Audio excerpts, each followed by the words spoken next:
Assalamualaikum warahmatullahi wabarakatuh. Bismillahirrahmanirrahim. Ila hadratin nabiyil mustafa Muhammad sallallahu alaihi wasallam wa ala alihi wa sahbihi ajma'in. Lahumul Fatihah.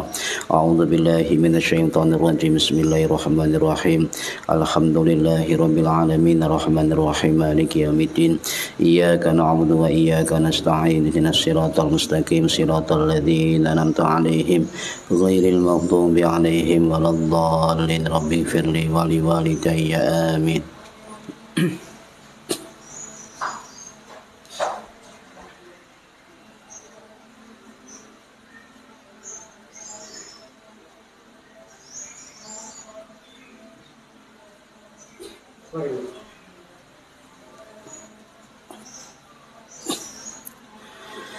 Hadiyatan li sayyidina Jibril wa Mikail wa Israfil wa Israil wal malaikatil muqarrabin wal hafadhah wal karubiyyin wa ila hadratin nabiyillah Khidir alaihi salam. Lahumul Fatihah. A'udzu billahi minasyaitonir rajim. Bismillahirrahmanirrahim.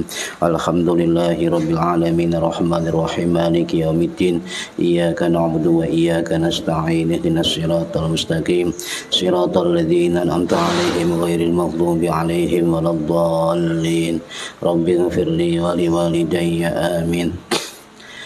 Hadiyatan minna ila arwahi masyayikhina wa li muallimina wa li murabbi ruhina wa liman ajazana wa li mursyidina wa li ulama'ina wa li muassis wal masyayikh nahdlatil ulama ajma'in wa li awliyatis ati wa li sama ajma'in, khususan ila ruhi sultanil awliya Syekh Abdul Qadir Al-Jilani radhiyallahu anhu, khususan ila ruhi musannif muallif kitab Bidayatul Hidayah Al-Imam Hujjatul Islam Muhammad bin Muhammad Al-Ghazali At-Tusi Asy-Syafi'i Al-Asy'ari rahimahullah, wa ila ruhi Syekhuna Kahar rahimahullah, wa ila arwahi masyayikhina fil Mahad Tebu Ireng Jombang ajma'in, wa ila arwahi masyayikhina fil Mahad Darul Ulum Rejoso Petarungan Jombang ajma'in, wa jami'i usulihim wa furu'ihim wa aswajihim wa dzurriyyatihim wa ahli silsilatihim wa muridihim wa muhibbihim wa jam'iyyatihim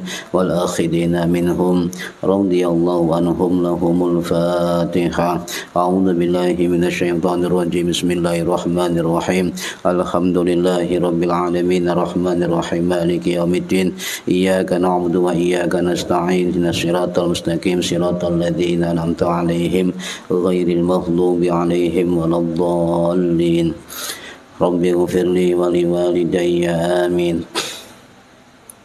ثم إلى آبائنا وأمهاتنا وجداتنا وجداتنا وإلى أرواح من فتح هذه القرية ومن أقامها ولجميع المسلمين والمسلمات والمؤمنين والمؤمنات الأحياء منهم والأموات Ghafarahumullah. Lahumul Fatihah. A'udzu billahi minasyaitonir rajim. Bismillahirrahmanirrahim. Alhamdulillahi rabbil alamin arrahmanir rahim maliki yaumiddin. Iyyaka na'budu wa iyyaka nasta'in. Ihdinas siratal mustaqim siratal ladzina an'amta 'alaihim ghairil maghdubi 'alaihim waladdallin. Rabbighfirli wa liwalidayya. Amin. Bi barakati majlis ilmi, bi barakati bulan Ramadan, mugi-mugi kita lan keluarga kita sedaya diparingi sehat wal afiat lahir batin, kathah lan barokah rezekine selamat dunya akhirat lan boten wonten alangan gangguan menapa-menapa biidnillahi wa ridallah. Lahumul Fatihah. A'udzu billahi minasyaitonir rajim. Bismillahirrahmanirrahim. Alhamdulillahi rabbil alamin arrahmanir rahim maliki yaumiddin. Iyyaka na'budu wa iyyaka nasta'in. Ihdinas siratal mustaqim siratal ladzina an'amta 'alaihim ghairil maghdubi 'alaihim waladdallin. Rabbighfirli wa liwalidayya. Amin.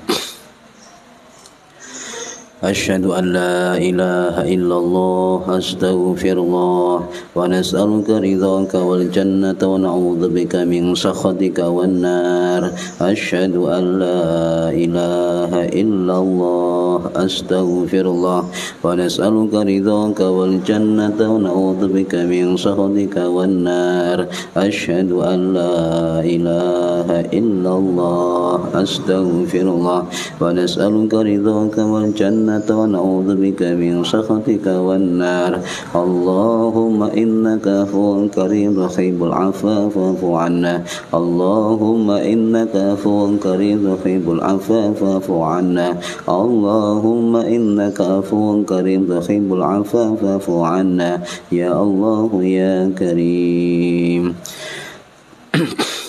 أستغفر الله العظيم الذي لا إله إلا هو الحي القيوم وأتوب إليه أستغفر الله العظيم الذي لا إله إلا هو الحي القيوم وأتوب إليه أستغفر الله العظيم الذي لا إله إلا هو الحي القيوم وأتوب إليه اللهم صل على سيدنا محمد وعلى آله وصحبه وسلم اللهم صل على سيدنا محمد وعلى آله وصحبه وسلم اللهم صل على سيدنا محمد وعلى آله وصحبه وسلم لا حول ولا قوة إلا بالله العلي العظيم لا حول ولا قوة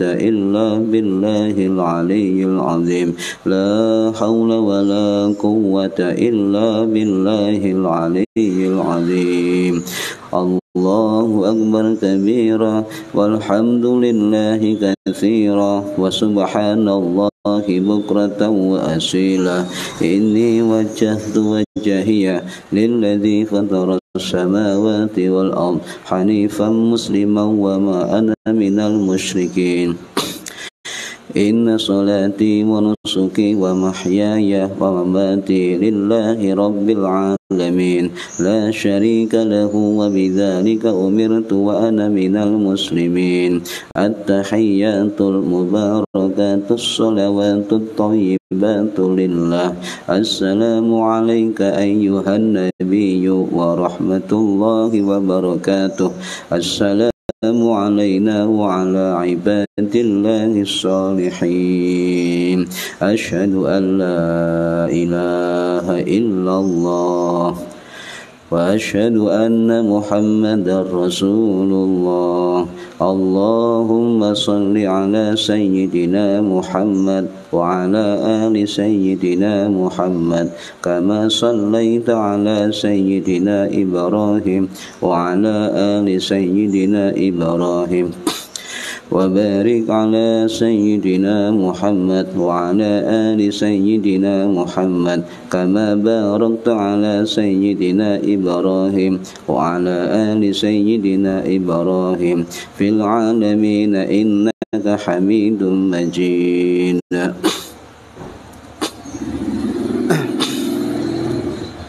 أستغفر الله رب البرايا أستغفر الله من الخطايا والسلام ربي زدني علما نافعا ووفقني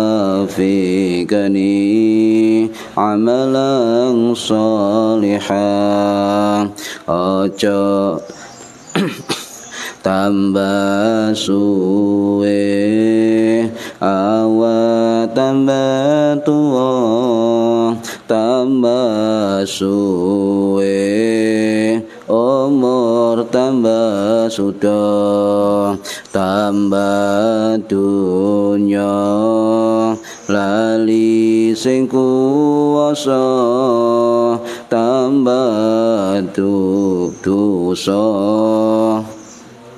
mlebu neraka astaghfirullah Rabbal baraya astaghfirullah minal khataya Rabbi zidani ilman nafi'an wa wafiqani amalan salihan ojo ngaji semaya tua dorong karuan umurmu dawa ojo ngaji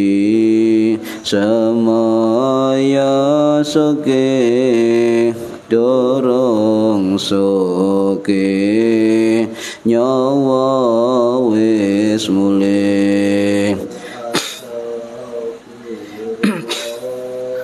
Rabbal baraya astaghfirullah minal khataya Rabbi zidani ilman nafi'an wa wafiqani amalan salihan ya Allah Gusti kula nyuwun pinaringan kesang istiqomah ya Allah Gusti kula nyuwun menawi baca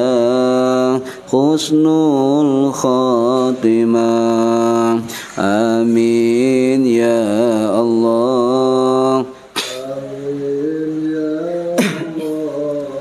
amin ya Allah amin ya Allah Al-Fatihah A'udzubillahi minasyaitonirrajim Bismillahirrahmanirrahim Alhamdulillahi rabbil alamin arrahmanirrahim maliki yaumiddin iyyaka na'budu wa iyyaka nasta'in ihdinas siratal mustaqim siratal ladzina an'amta 'alaihim ghairil maghdubi 'alaihim waladdallin rabbighfirli wa liwalidayya amin A'udzu billahi minasy syaithanir rajim Bismillahirrahmanirrahim Alhamdulillahi rabbil alamin Allahumma salli wa sallim wa barik ala sayyidina Muhammadin wa ala alihi wa sahbihi ajma'in wa la hawla wa la quwwata illa billahil aliyyil azim amma ba'du Ingkang kula hormati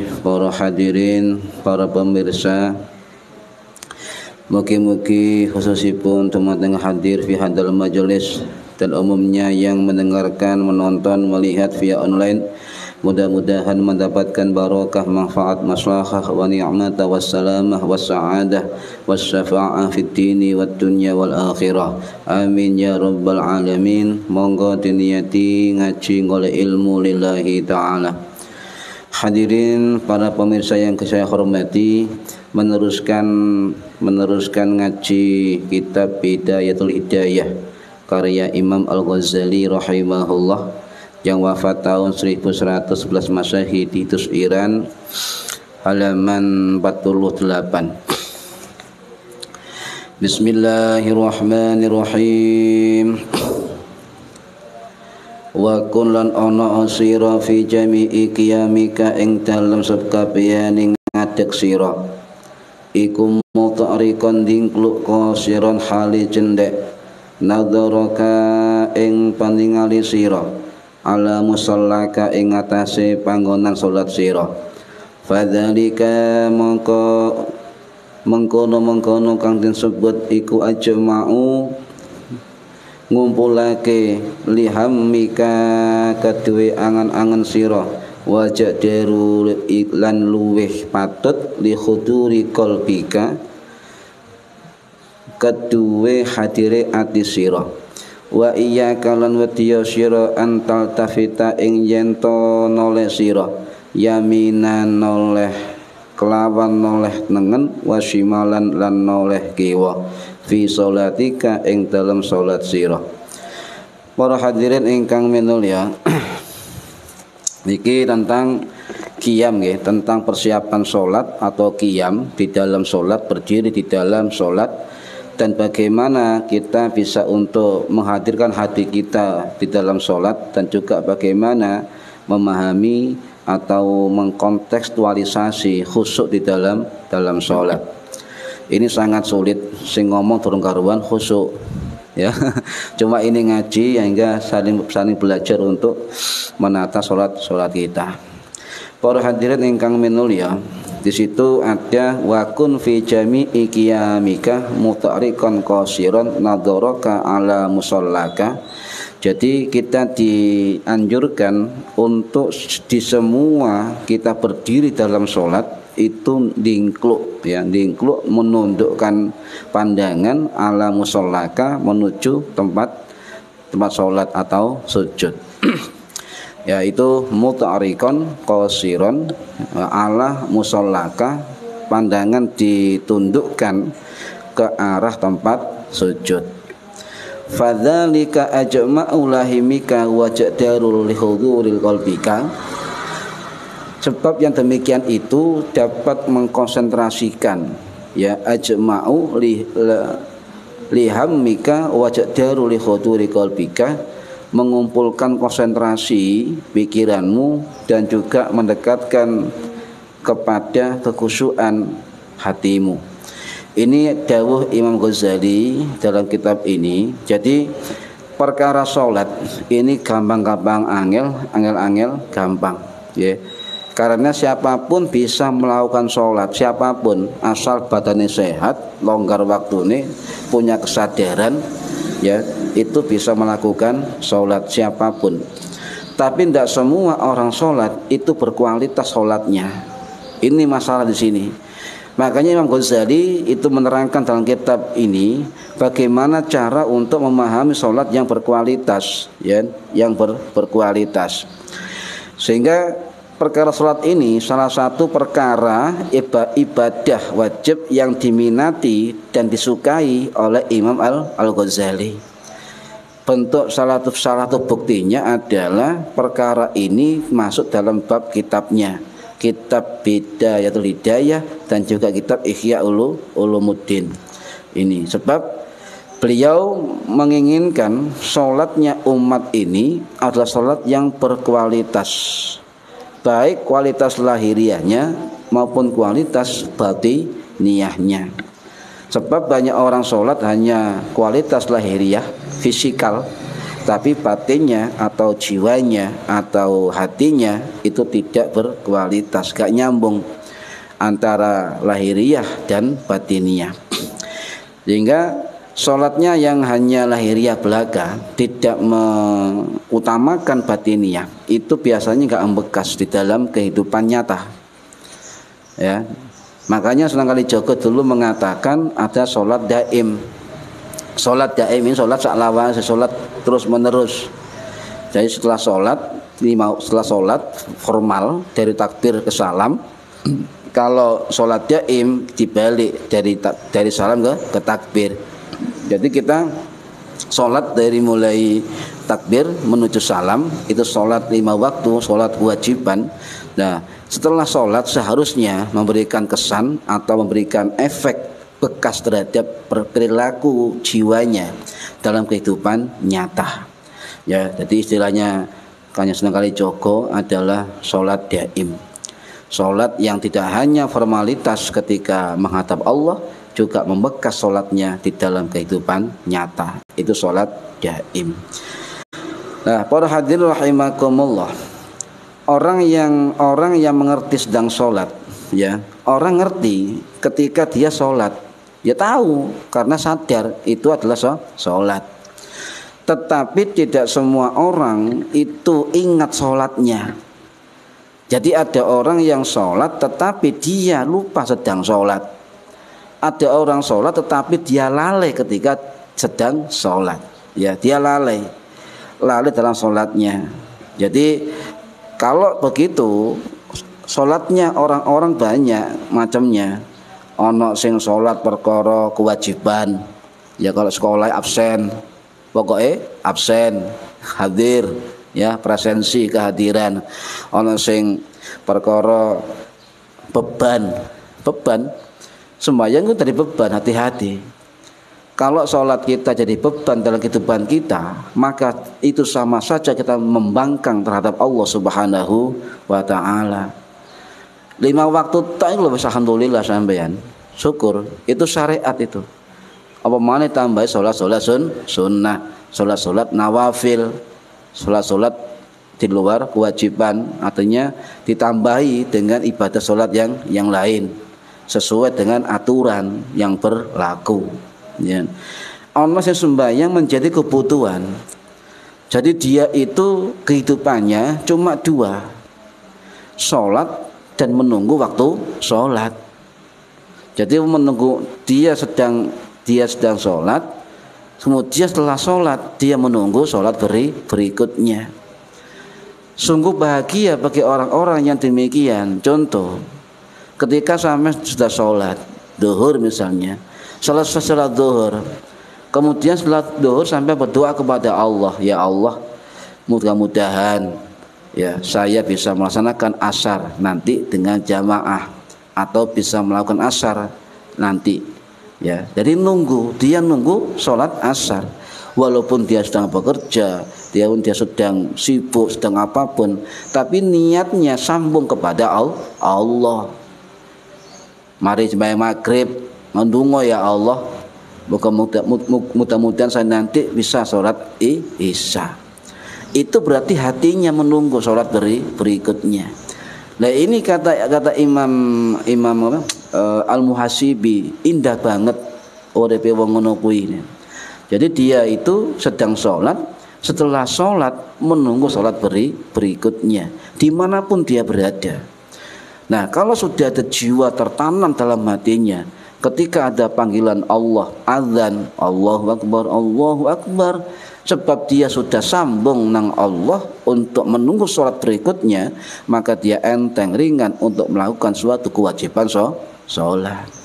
Hati-hati loh, ini perkara hati kan. Coba saya takut Mas Fahmi, tahu nggak ngono sampean? Nggak tahu. Sementara harus sembahyang, ndonga, lam melencing melayu, mari. Kata guru saya, tetap setelah sholat kita sedang sholat, hati kita terpaut dengan Allah. Setelah sholat pun hati kita juga terpaut dengan Allah. Gimana caranya? Ya tadi hati kita sambung nagosi Allah. Ya Allah, saya sudah sholat duhur. Ya Allah, saya sudah sholat asar. Saya minta jenengan ya Allah, mudah-mudahan saya bisa sholat berikutnya. Saya tunggu ya Allah. Indah kan hidup ini? Indah. Masa ana sembahyang ate salate keri bisa terus azan salat maneh. Ini berarti menjadi beban. Kalau salat jadi beban dalam hidupnya juga terbebani, yakinlah. Karena kemudahan kita untuk berhidup dalam kehidupan serta menghidupi kehidupan, itu salah satu kuncinya adalah kita menghidupi salat kita sendiri. Iya, ini kunci. Si sholat kita hidupkan, ya. Kita hidupkan, bukan menjadi beban. Nah, ada juga yang kurang ajar juga, yaitu orang yang sholatnya hanya transaksi. Paham ya? Contoh, gak tau sembahyang, perkara nak moro tuwae sholat. Gak tau sholat, perkara ana atasane ya juragane salat. Ya, perkara bojo lek nang jaba omah gak tau sembayang, nang jero omah salat. Ini banyak fenomena pribadi seperti ini dalam kaum umat Islam. Makanya Imam Ghazali itu menerangkan bagaimana cara untuk sholat yang berkualitas secara lahiriah dan batiniyah. Ya. Lah ini sekolah ngaji rumiyin iki tentu ireng ya kali Rama Yai almarhum almaghfurlah Allah yarham Rama Yai Ishaq Latif, kitab Bidayatul Hidayah, juga termasuk kitab Ihya Ulumuddin dan sebagainya. Karena beliau termasuk ulama yang ahli tasawuf, dan kita beliau kitab-kitab tasawuf di Tebu Ireng. Lah para hadirin rahimakumullah. Jadi di dalam kehidupan ini ada orang yang lalai melakukan sholat, tapi ada juga orang sholat yang lalai. Sama masuk mana? Ada orang melalaikan sholat, artinya dia ketika dibebani sholat 5 waktu kemudian tidak melakukan, maka itu berarti orang ini melalaikan sholat. Ada juga orang yang sholat, aktif sholatnya, tapi dia lalai dalam sholatnya. Nah ini jadi sewang awam, mendingan sholat alhamdulillah, betul. Mendingan sholat daripada gak sholat. Tetapi eman ketika ibadah kita lakukan dan itu rutin kita lakukan, kemudian gak naik kelas, tidak meningkatkan kualitas ibadah rutin itu, maka kita rugi. Ngono-ngono ae urip kita, kan? Jadi kita salah satu kunci untuk memperbaiki hidup ini adalah bagaimana 5 waktu kita laksanakan untuk mencari ridha Allah Subhanahu wa taala. Nah, inilah yang kemudian Imam Ghazali fokus ya.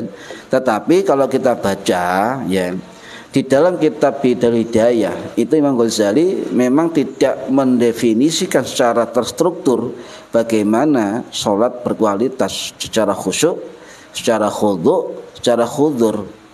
Tetapi kalau kita belajar di kitab Bidayatul Hidayah ini, beliau Imam Ghazali rahimahullah itu menawarkan bagaimana memahami sholat-sholat khusyuk.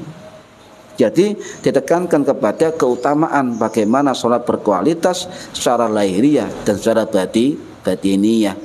Ini dimaksud oleh Imam Al-Ghazali.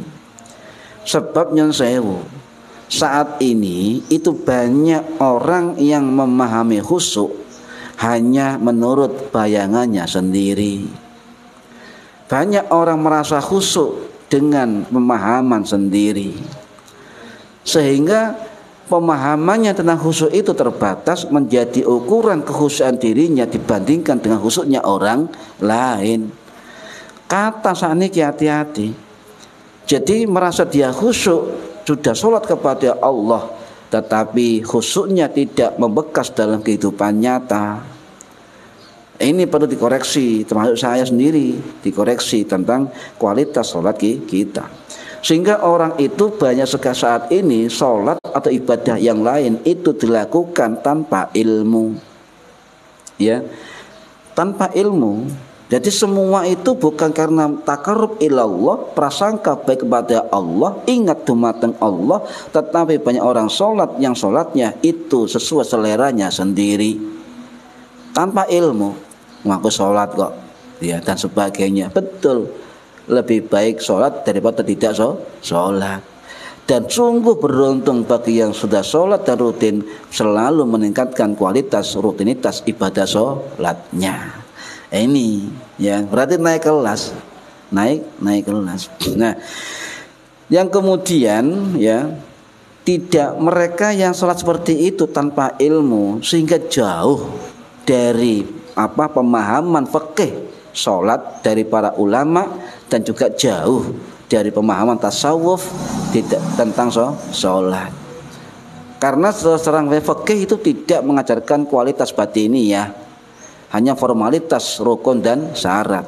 Tetapi untuk tasawuf ini mengajarkan bagaimana sholat kita berkualitas dalam aspek batiniyah. Para hadirin rahimakumullah, makanya dalam pendekatan kitab ini, kitab Bidayatul Hidayah, Imam Ghazali rahimahullah itu melakukan 3 pendekatan sekaligus. Ini jarang, dulu ulama dulu jarang membuat suatu kitab yang mencakup 3 aspek sekaligus. Jadi satu aspek tentang adab, ya, akhlak. Yang kedua aspek fikihnya. Yang ketiga aspek tasawufnya. Segitiga pendekatan inilah yang diramu oleh Imam Ghazali untuk menjelaskan, memahamkan kepada kaum muslimin yang mau mempelajari kitab-kitab beliau bagaimana sholatnya bisa berkualitas. Tujuannya apa? Adab fikih tasawuf dipelajari dalam konteks ilmu sholat, maka akan bisa menghasilkan atau membuahkan suatu sholat yang berkualitas di dalam hidupnya. Eman, mosok sak umur urip gono sing situ ae sembahyang gak kualitas, ya ngono ae, eman. Ya. Nah ini para hadirin rahimakumullah, sehingga keutamaan sholat berkualitas dari Imam Ghazali ini itu tetap pendekatannya apa? Pendekatan Al-Qur'an, pendekatan hadis, pendekatan ijma, pendekatan athar, pendekatan pengalaman dari para ulama-ulama yang khusyuk. Jadi keliru kalau ada orang mengatakan Imam Ghazali itu tidak paham tentang hadis. Loh, jangan begitu. Karena pendekatan beliau mengarang kitab itu jelas. Beliau mengatakan sendiri pendekatan Al-Qur'an, pendekatan hadis Kanjeng Nabi, pendekatan athar sahabat, pendekatan ijma, dan pendekatan pengalaman dari ulama-ulama yang sholatnya sudah khusyuk. Nih. Nah, para hadirin rahimakumullah, ya. Seperti dalam kitab Ihya Ulumuddin, ya, mengapa saya sering mengutip Ihya Ulumuddin? Sebab kitab Bidayah Hidayah ini itu bisa kita fahami keterangannya kalau kita membuka kitab Ihya Ulumuddin, terutama dalam bab salat. Nih.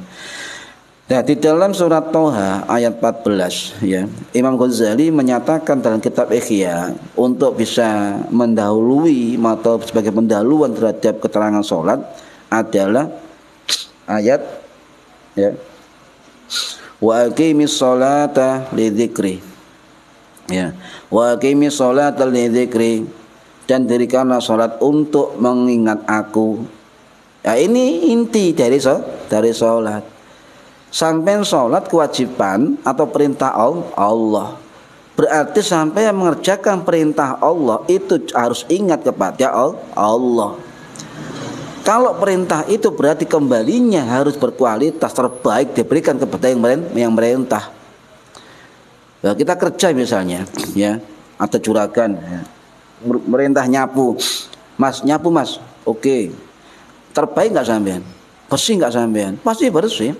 Orang sih bayari kan, dia gak bersih gak dibayar, gak ada bonus. Nah, sama dengan sholat, sampai terperintah sholat oleh Allah, lakukan dengan berkualitas sebaik-baiknya. Berikan terbaik kepada yang memerintahkan, yaitu Allah Subhanahu wa Ta'ala. Jadi ada ayat wa aqimis sholata lidzikri, dan dirikanlah sholat untuk mengingat aku, ya. Jadi ini artinya ada orang, ya, diperintah oleh Allah untuk mendirikan sholat. Nah, ini suatu yang asyik dalam Al-Qur'an. Mengapa perintah sholat itu pasti bahasanya mendirikan. Aqimis sholah, aqimus sholah, ya, yuqimunas sholah, ya, itu memakai kata aqim, ya, dan dirikanlah sholat. Ya, bukan kemudian Allah dalam Al-Qur'an shollu, perintah langsung sholat, ya. Atau perintah dengan kalimat if'alus sholah, laksanakan sholat, bukan. Allah dalam Quran juga memakai bahasa aqimis sholah wa aqimus sholah wa yuqimunas sholah. Itu berarti dirikanlah sholat, ya, dirikanlah sholat. Jadi ada istilah mendirikan, ada istilah melaksanakan. Makanya yang dipanggil itu orang-orang beriman, ya ayyuhalladzina amanu, sebab hanya orang-orang beriman inilah yang bisa memenuhi perintah Allah. Ya. Jadi ada istilah mendirikan, ada istilah melaksanakan sholat.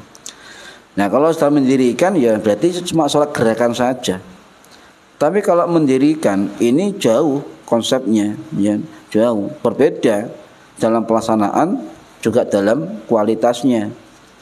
Kalau ingin kualitas sholat maka pakailah istilah apa? Fa'aqimis sholah, aqimus sholah, mendirikan sholat. Ini ya. Loh, apa rahasianya Allah memakai kata mendirikan, bukan if'alus sholah, ya?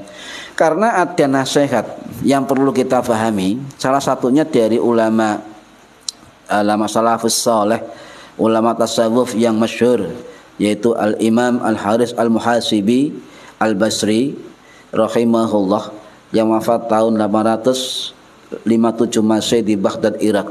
Dalam kitab beliau, kitab Risalatul Mustarsyidin, beliau mengatakan, wa kum baina yadaihi fi sholatika jumlatan. Dirikanlah salat, ya, di hadapan Allah dengan keseluruhan. Dengan keseluruhan. Apa maksud jumlatan itu? Nah, kita perlu mengkaji lagi maksud dari Imam Al-Muhasibi ini. Yang dimaksud wakum baina yadaihi fi sholatika jumlatan, dirikanlah salat di hadapan Allah dengan keseluruhan. Oh, kemudian baru kita fahami memakai dengan keterangan ulama-ulama lain, mencari syarah-syarah kitab yang dimaksud ulama tersebut. Salah satunya ulama yang mengomentari dari kitab Risalatul Mustarsyidin atau ulama kontemporer yang bernama Syekh Abdul Fattah Abu Guddah rahimahullah, yang wafat tahun 1997 Masehi, ya, di Baqi Madinah. Beliau mengomentari maksud dari perkataan Imam Al-Muhasibi rahimahullah, wa kum baina yadayhi fi sholatika jumlatan. Beliau mengatakan yang dimaksud dengan keterangan Imam Al-Muhasibi adalah wa iqamatis shalah maknaha ada'uha kamilatul arkan wasyurutud dhahirah wal batinah. Ini kata Syekh Abdul Fattah Abu Guddah rahimahullah, ya. Artinya apa? Wa iqamatis shalah, ya, dan mendirikan salat. Maknanya adalah apa? Dengan melakukan rukun-rukunnya yang sempurna, kamilatul arkan wasyurutul dhahirah, dan juga melengkapi syarat-syarat zahir dan syarat-syarat batin. Ini yang dikatakan kamilah jumlatan. Ya, kalau kita level salat kita masih lahiriah, utuk salam pelencing, utuk salam pelencing, itu adalah salat pelencing. Ini ditambahi oleh Imam Ghazali, ditambahi oleh Imam Haris Al-Muhasibi, itu kalimat zahirah wa batinah. Di salat kita bisa berkualitas secara zahir dan kualitas secara batin. Nah, ini harus ngaji, ya, harus ngaji. Nah, di situ dikatakan wa iqamatis shalah, mendirikan salat, ya. Jadi pelaksanaan harus sempurna, harus kamilah. Sempurnanya bagaimana? Sempurna dalam arti memenuhi rukun-rukun salat, memenuhi syarat-syarat salat. Kalau dalam fikih itu memenuhi syarat rukun syarat yang lahiriah, ya, yang suci, ya. Nah, kalau di dalam tasawuf atau kitab Imam Ghazali tambah syarat batiniyah, syurutul batinah, ya, tambah syarat batin. Nah, untuk mencapai syarat-syarat batin itulah kita harus memenuhi syarat lahiriah dulu. Fikih kudu dituntaskan. Contoh, dalam fikih ada rukun, ya, ada rukun. Kalau dalam mazhab Syafi'i ada rukun 14 atau 17, ya. Itu dipenuhi dulu rukunnya. Rukun dalam sholat apa? Rukun adalah segala sesuatu yang dilakukan, ya, di dalam sholat, dipenuhi di dalam sholat, ya. Kalau syarat itu segala sesuatu yang dipenuhi sebelum sholat. Nah, kalau syarat itu dalam mazhab Syafi'i ada dua syarat, syarat wajib dan syarat sah sholat. Ini sehingga kita perlu pahami syarat wajib dan syarat sah sholat. Harus paham betul. Nah, kalau ingin paham betul rukunnya sholat, maka harus ngaji, harus punya ilmu. Nah, kalau ingin punya ilmu harus ngaji, hadir di majelis ta'lim, majelis ilmu. Beda kalau sampai baca di YouTube, di Google, senau maca-maca dhewe, memahami dhewe, ngapa-ngapalo dhewe, gak membekas, gak barokah ya. Karena barokah itu adalah berhadapan, hadir dalam satu majelis dan berguru di hadapan seorang kiai atau ulama. Itu akan membekas barokahnya dalam kehidupannya, ya. Memekas dalam ibadahnya, membekas dalam kegiatannya dan sebagainya. Nah, selain syarat rukun itu ditambahkan ulama lain harus juga faham tentang sunnah sholat. Ya. Selain sunnah harus juga faham tentang makruhnya sholat. Harus paham tentang yang membatalkan sholat. Wakai ilmune, iya wakai. Makanya wong tambah alim, tambah abid ahli ibadah itu tambah beban tinggi untuk belajar ilmu ibadahnya. Siapapun yang ahli ibadah tapi enggak nambah ilmunya, maka akan berjalan di tempat. Sawangane keringetan tapi gak nandi-indi. Itu istilah guru saya. Keringetan rek Mas Fahmi. Keringetan. Tapi nang kene ya ini. Sawangane keringetan tapi tidak berkualitas. Makanya perlu ilmu, ya. Inilah yang menyebabkan keberkahan di dalam ibadah. Kualitasnya selain dari hatinya. Tapi kalau ingin mencapai kualitas batinah atau batiniah, tetap harus punya ilmu. Nah, bagaimana orang bisa meningkatkan batinah sholat kalau dia tidak pernah ngaji? Ya, ngawur akhirnya kan, ngawur. Nah, ini para hadirin rahimakumullah. Jadi rukun-rukunnya dipenuhi, syarat-syaratnya dipenuhi, ya. Ya, kemudian sunnah-sunnahnya difahami, makruhnya juga difahami, batal sholat juga dihindari. Ini jadi mendirikan sholat itu termasuk menghidupkan lahirnya, menghidupkan batinnya, menghidupkan jiwanya, menghidupkan hatinya. Sebab sholat itu mengandung empat aspek, ya. Yang tergerak satu, akal. Salah satu syarat orang sholat adalah berakal. Yang kedua adalah jiwa, hati, dan fisik. Di empat ini harus tersambung di dalam kualitas sholatnya. Ya apa carane? Ngaji, ya ngaji. Nah ini para hadirin rahimakumullah. Jadi dikerjakan dengan prinsip aqimis sholah, mendirikan sholat, ya.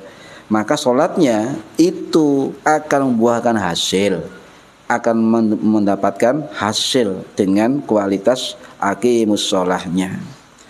Jadi kalau sudah sempurna aqimus sholahnya, maka dia menjadi pribadi yang bertakwa, ya. Pribadi bertakwa sehingga ahli sholatnya itu juga terkoneksi dengan kehidupan nyatanya. Jadi dalam sholat dia khusyuk, di luar sholat juga khusyuk. Dalam sholat itu tawadhu, di luar sholat juga punya sifat tawadhu.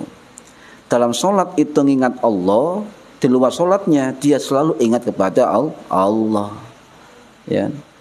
Di dalam sholat dia merasa diawasi Allah, di luar sholat dia juga konsisten merasa diawasi Gusti Allah. Inilah yang kemudian sambung menyambung.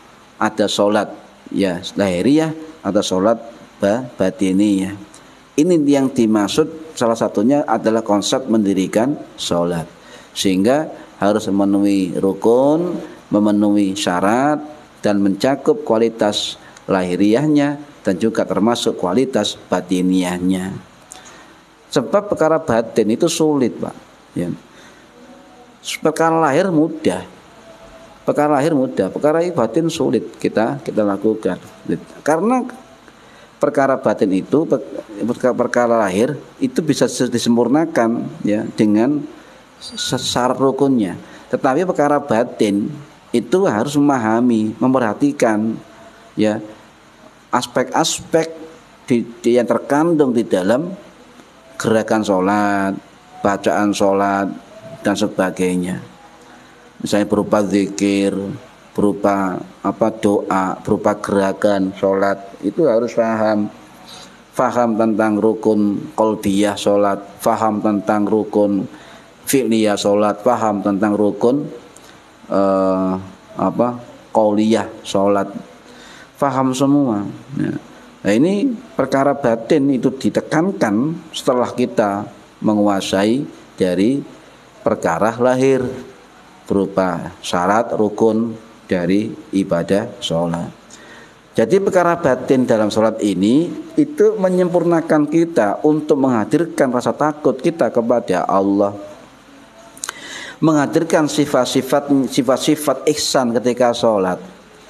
Jadi kita disuruh Imam Ghazali ketika menatap batin sholat itu salah satunya adalah sholat kita melahirkan sikap ihsan. Apa maksudnya? Ihsan itu dalam sholat adalah merasa sholat kita diawasi Gusti Allah, yakin sholat kita itu dilihat Gusti Allah. Itu keyakinan orang-orang yang sholat. Kalau merasa dilihat oleh Allah, merasa diawasi langsung oleh Allah, maka sholatnya itu akan berkualitas.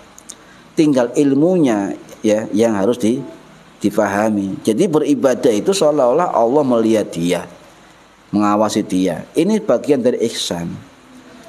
Lah, sikap ihsan inilah yang kemudian ketika dipraktekkan di luar sholat dan membekas dalam kehidupannya, perilakunya, jiwanya, hatinya, maka bisa mencegah kamungkarat, mencegah fahsya dan mungkar.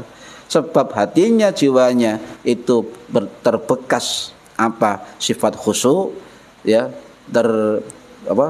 terbekas sifat khudu, sifat tawadhu, sifat ihsan. Nah, penting ihsan.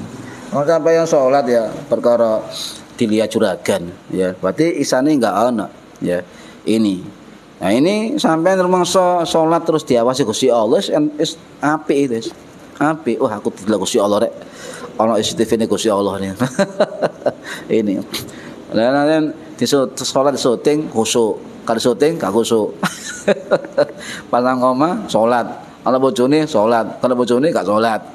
Takoni bojone wis sholat mari. Nah, kapan bojo sampean? Ini banyak fenomena seperti ini, ya. Momennya main chip, HP ya, game, main chip, sholat sik, sholat sik. Jadi sholatnya sak tok. Ya setane guyu, alhamdulillah. Ngono setane. Malaikate ngedut. Ini artinya banyak yang lalai di dalam sholat. Ya. Maksud Al-Ghazali itu banyak lalai dalam sholat. Jadi sholat yang berkualitas lahir batin inilah yang kemudian ya seperti yang diharapkan Nabi Ibrahim alaihissalam.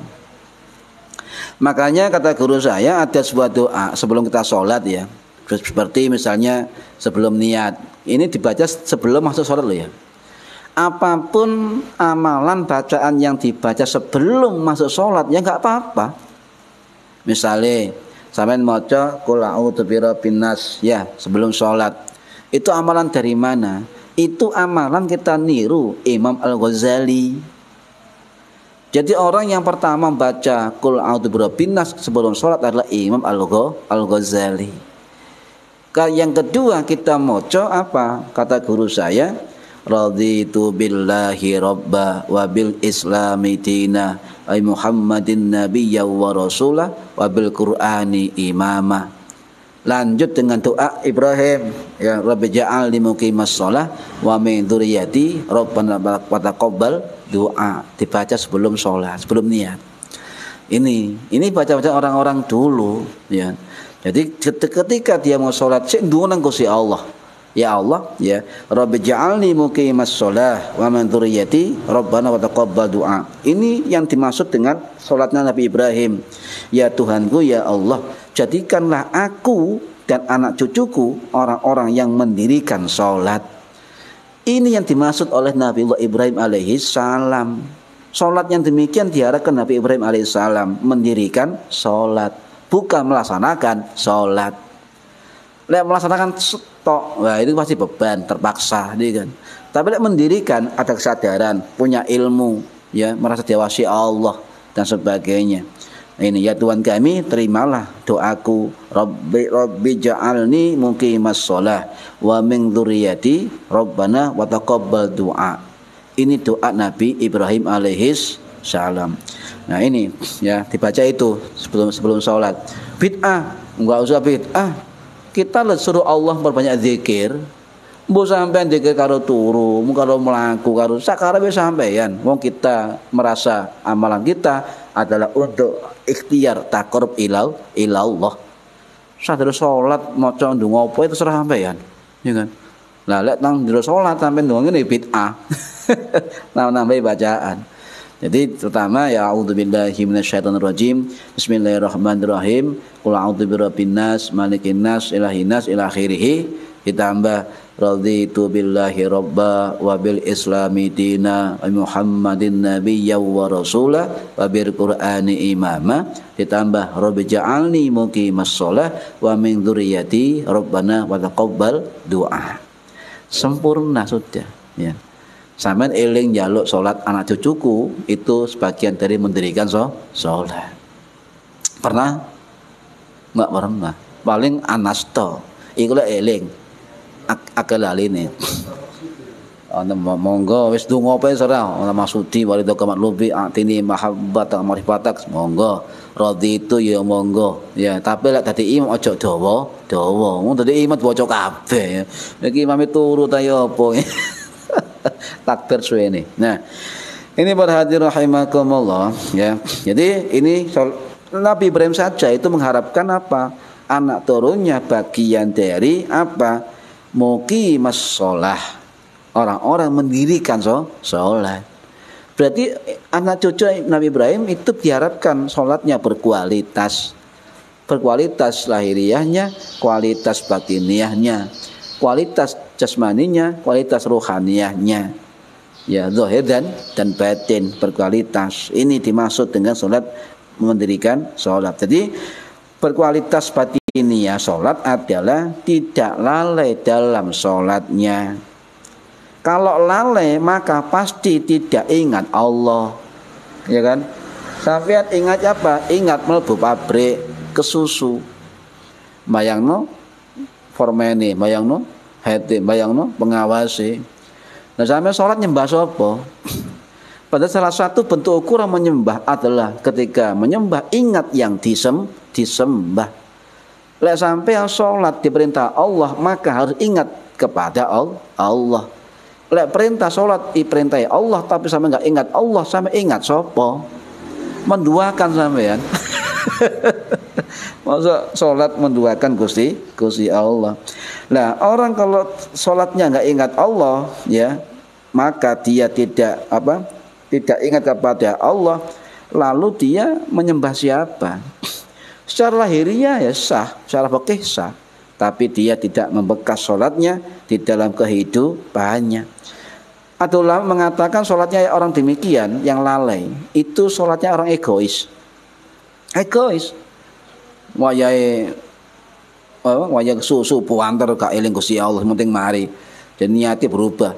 Usolli fardhul dhuhri rabba rakaatin mustaqbil qiblati ya, kemudian apa? Cepetan lillahi taala. Ana cepetane bareng. Ya susu. Nah, itu kata ulama lain mengatakan salat yang demikian, salat yang tidak berkualitas, salat yang dengan keangkuhan. Sholatnya angkuh itu katanya. Apa? Karena dia diperintah sholat oleh Allah tetapi tidak ingat yang memerintahkan sholat. Ini dia angkuh ya. Jadi dia mikir dirinya sendiri. Para hadirin rahimakumullah. Nah, lagi di dalam Ihya Ulumuddin Imam Ghazali dawuh menuliskan sebuah ayat lagi. Ayat dari surat Al-A'raf ya, Al-A'raf ayat 205 ya.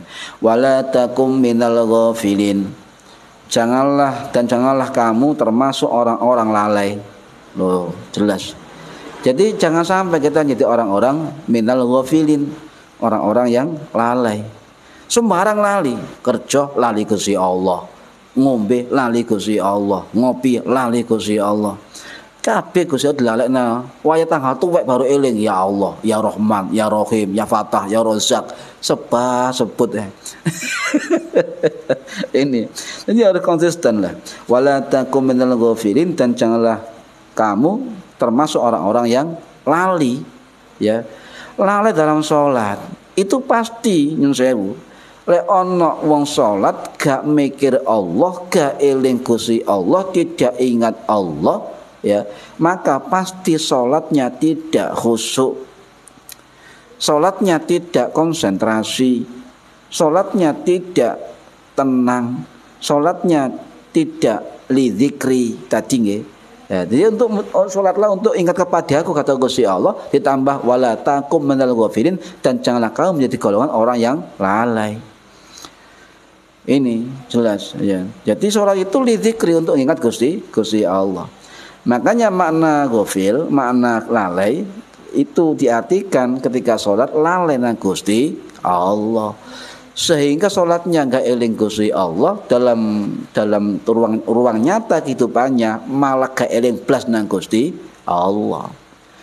Ingat, karena kualitas ingat kepada Allah ketika dirinya mampu, tidak ketika sholat dia ingat betul kepada Allah dan membekas dalam kehidupan nyata setelah sholat. Ini. Jadi ada juga orang yang lupa, ya, yang lupa sholatnya, atau dia lupa karena tabiat kemanusiaannya, kesengaja. Jadi mirip-mirip sengaja. Ini termasuk lalai, namanya amnesian. Dia lalai dengan sengaja untuk tidak melakukan sholat, itu termasuk istilah amnesian, sengaja, ya, lalai dengan kesengajaan. Nah, Imam Ghazali dawuh, sapa wonge barang siapa yang amnesian terhadap sholat, sengaja tidak mengerjakan sholat, ya, lupa, lalai, tapi sengaja nggak ngerjakan sholat, maka akan muncul hidupnya yang namanya al-adillah, kehinaan. Sapa wong yang nggak sholat bakal ino, sapa wong nggak sholat bakal terhina. Kalau sudah terhina di hadapan Allah, maka pasti terhina di hadapan manusia. Tapi kalau dimuliakan manusia, belum tentu mulia di sisi Allah. Tapi kalau Allah sudah memuliakannya, maka insya Allah di hadapan manusia juga dimuliakan. Walaupun gak dimuliakan manusia, dimuliakan malaikat. Ya, ini. Nah, ini para hadirin, ada juga lalai karena kesibukan. Sibuk tok lalai gak sholat. Ya, walaupun sholat kesusu. Sholat cuma bar lam melayu, selesai. Ini namanya lupa as-sahwun. Lupa sahwu, as-sahwi, ya, lupa. Karena apa? Lupa, ya, lalai karena kesibukannya.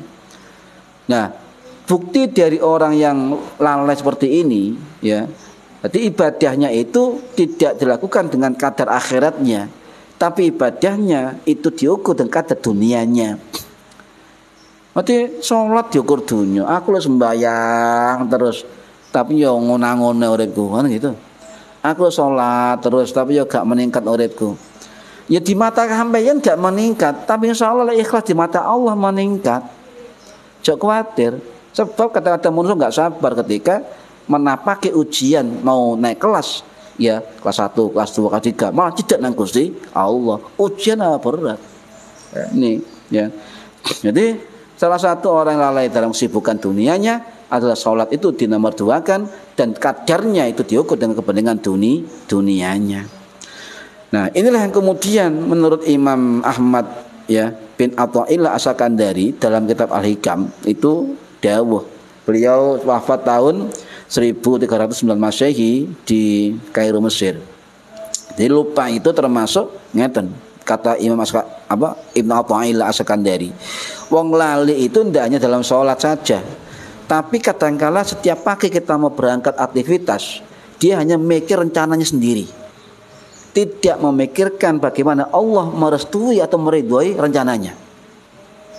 Tidak pikir bagaimana kita melibatkan Allah dalam setiap rencana kita. Kalau kita melakukan suatu kegiatan, pekerjaan sebagainya tidak melibatkan Allah, bismillah yoga, niat yoga, ya, maka apa terjadi? Maka kata Imam Athaillah termasuk orang yang lalai. Ya, ghaflah, lalai, termasuk minal ghafilin. Lupa, ya berpikir lupa, oh kabeh termasuk oleh rahmati Gusti Allah. Lek sukses iku lho awakku dhewe. Lek gagal wong liya disalahno. Itu termasuk dari kitab Al-Hikam, termasuk karakter orang-orang minal ghafilin, termasuk orang-orang yang lalai terhadap Gusti Allah. Para hadir rahimah kejambiran. Kurang. Ya. Ya lanjut. Wa kun fi jami'i qiyamika, ya. Wa kun fi jami'i qiyamika muta'riqan qasiran nadaraka ala musallaka fadzalika jama'u lihammika wajdaru li huduri qalbika. Nah ini. Jadi kita teruskan, ya. Ketika dalam keadaan qiyam berdiri dalam salat, ya. Ya. Wa kun fi jami'i qiyamika. Ya, ketika dalam keseluruhan berdiri dalam salatmu, ya, maka apa?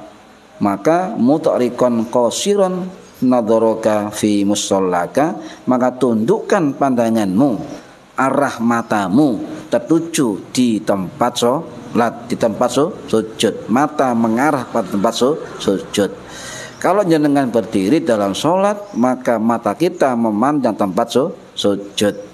Nadharaka ala musallaka, maka pandanganmu ke arah apa? Musallaka, tempat salatmu, artinya tempat sujudmu, ya.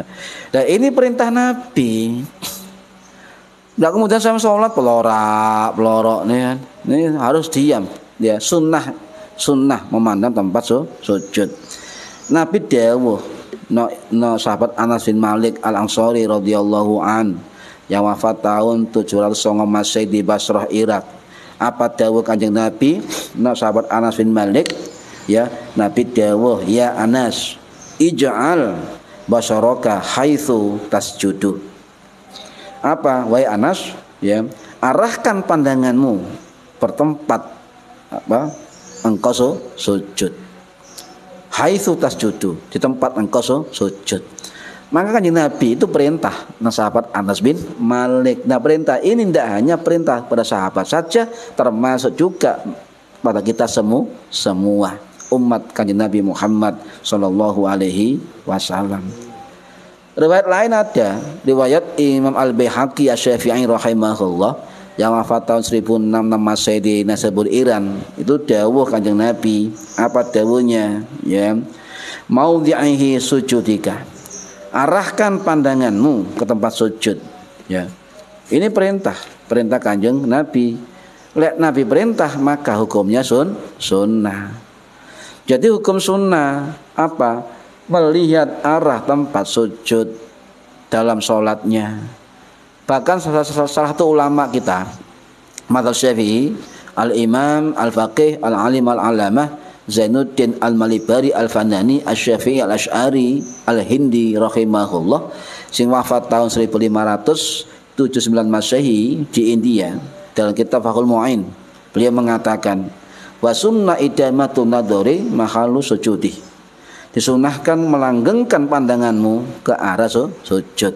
Loh, ini ada kata-kata idamah. Apa? Langgengkan pandanganmu ketika sholat di tempat sujud. Ini kata siapa? Zainuddin Al-Malibari rahimahullah dalam kitab Fathul Mu'in, ya. Beliau mengatakan begitu.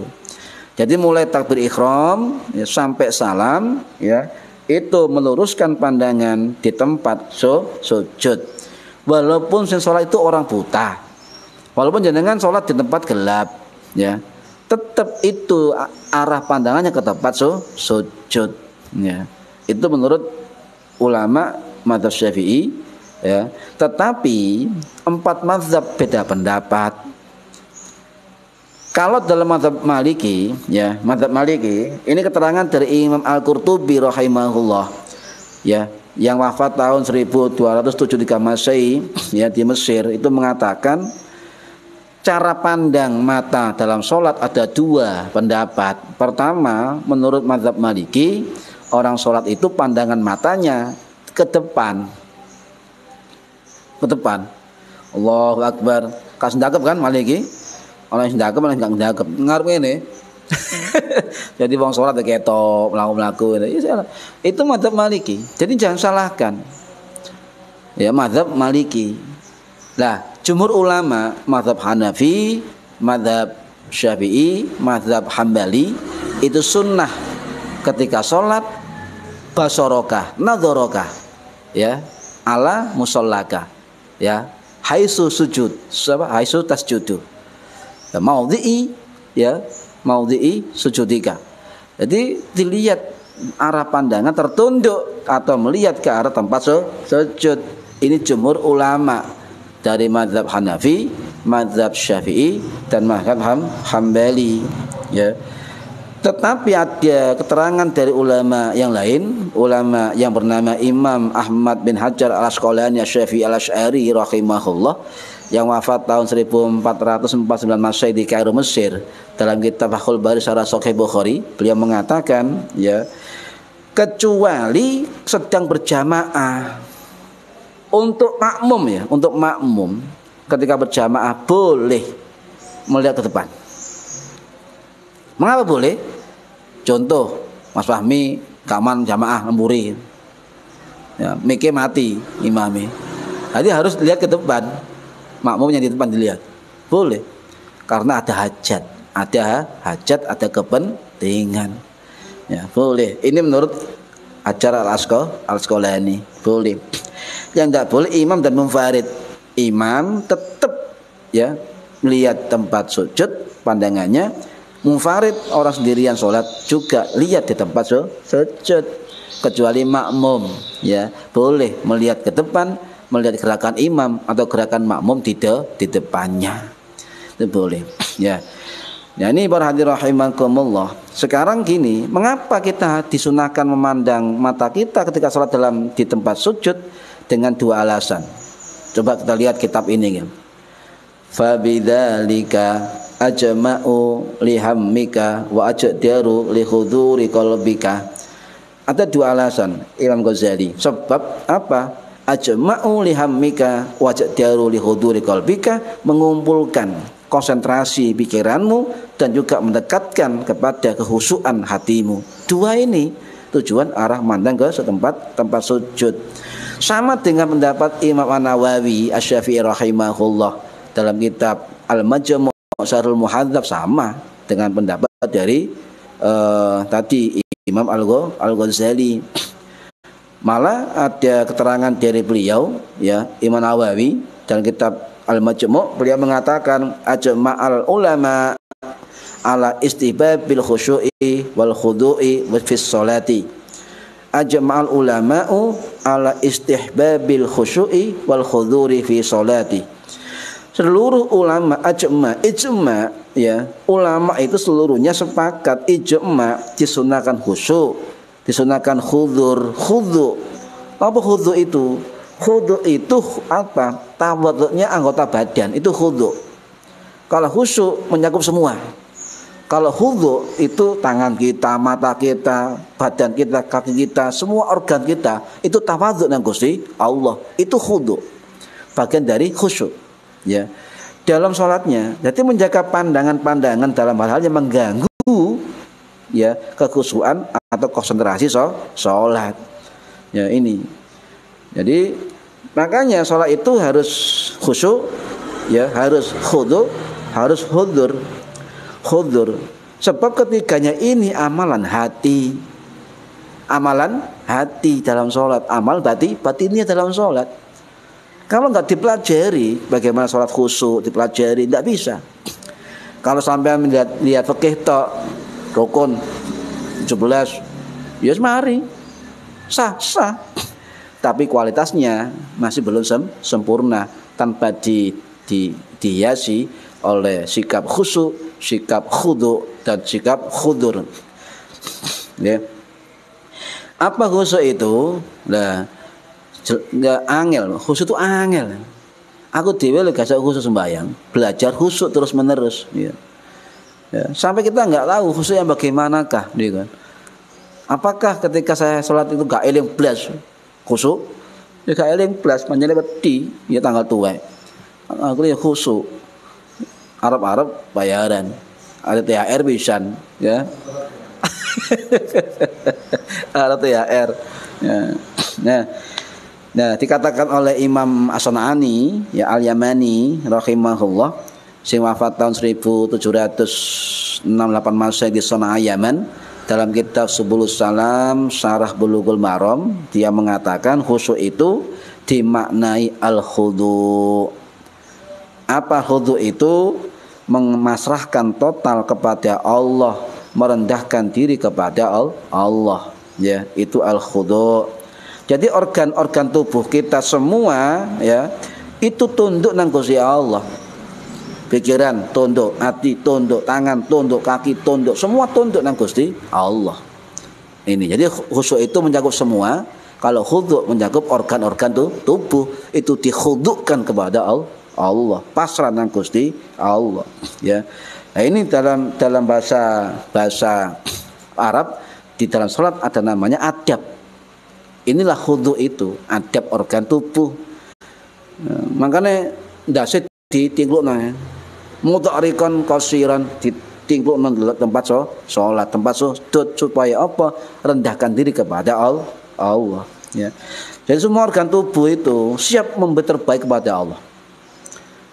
Siap memberi terbaik kepada Allah.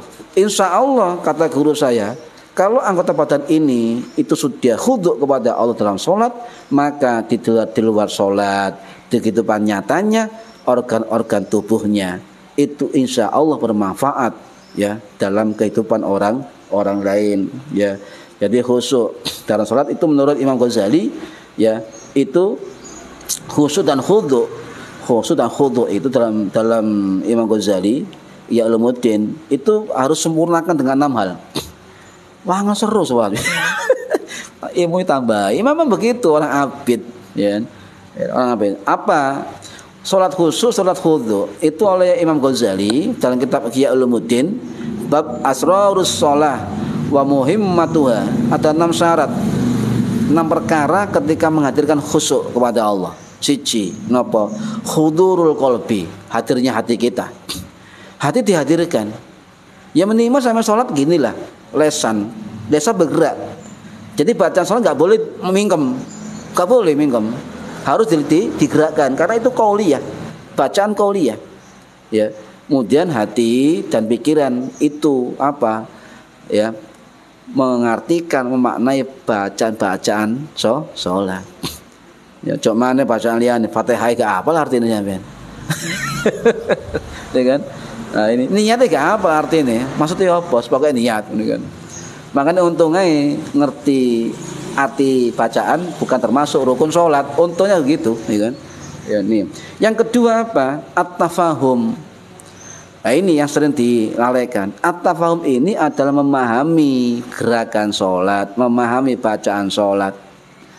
Sampai minimal membaca apapun dalam bacaan sholat itu faham maknanya. Ayo, masanya paham kabeh? Enggak. Coba kita 1 bulan lah konsentrasi untuk belajar pemahaman bacaan sholat. Insya Allah pada tahun-tahun sisanya itu enak kita, ya. Tahu tentang arti dan makna kita baca di dalam sholat. Itu namanya tafahum. Nah, kalau ingin khusyuk, syarat salah satunya adalah tafahum, ngerti yang dibaca, ya, ngerti tentang yang dibaca.